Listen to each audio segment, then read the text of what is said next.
Tell us how difficult it has been to get that equipment to the front lines.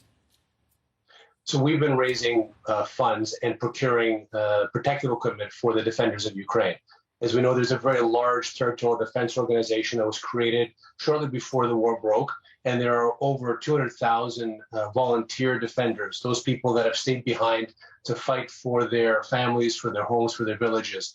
And these people are in desperate need of protective equipment. So we've been raising money around the world and procuring and getting those people, getting that to the front lines. It has been working very well to date. We have deployed about $20 million worth of equipment. These are protective vests, helmets, night vision goggles, medical kits to those people on the front lines. And so that has been moving forward very quickly. But what we're hearing from them is they're lacking weapons. They're lacking the heavy artillery they need to be able to defend themselves. Russia today is spending $1 billion a day on this war. And that aid package that was announced today by the United States is very welcome. But compare $800 million versus $1 billion a day that Russia's spending on this war.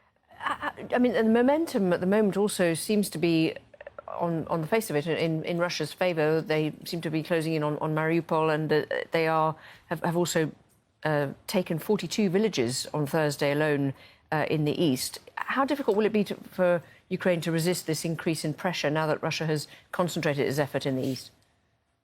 The Ukrainians are brave people, and they will continue to fight for their homelands. This is not a question of if they will continue to fight. They will fight to the end. The question is how many people must die before the Russians are stopped. And that is the reason why President Zelensky is constantly calling on the international community to provide Ukraine the weapons it needs to defend themselves. They are prepared to defend themselves. They've demonstrated they're prepared to defend themselves. And we have to understand that this is simply just not a territorial grab. This is an invasion. It's an occupation. It's a subjugation. It's genocide. We are seeing the unforgivable slaughter of Ukrainians. And we know that when the Russians occupy, because we saw that in northern Ukraine, just north of Kyiv, what the aftermaths are of a Russian occupation, it is genocide. And we need to stop this genocide. And that's why the world has to stop delaying and provide Ukraine the weapons and the sanctions that it needs, because they need to stop the flow of funds that Russia is receiving on a daily basis from trade, whether it's oil and gas or other trade it's doing with the international community.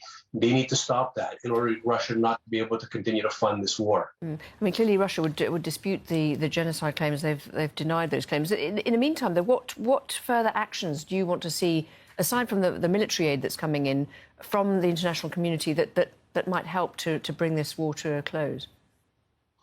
The next after military aid, and it has to be a pronounced military aid.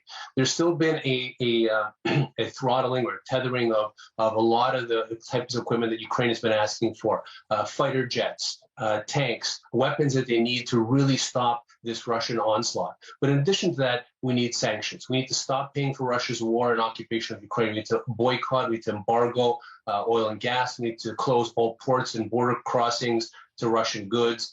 We need to impose a total economic freeze on Russia. That means total embargo from SWIFT and prevent them from, again, fueling this war. And what is happening is we're seeing some countries, like in particular many European countries, North American countries, that are slowly implementing these types of embargoes and sanctions. What we're not seeing is other countries, whether they be in Asia or in Africa, that have been reluctant to do so. Countries such as India, Thailand, and others. And we're calling on those countries to, quite frankly, if they do not stop the flow of funds to Russia, then they themselves should be sanctioned as enablers of these war crimes. Paul Grod, thank you very much indeed for your perspective there. Thank you.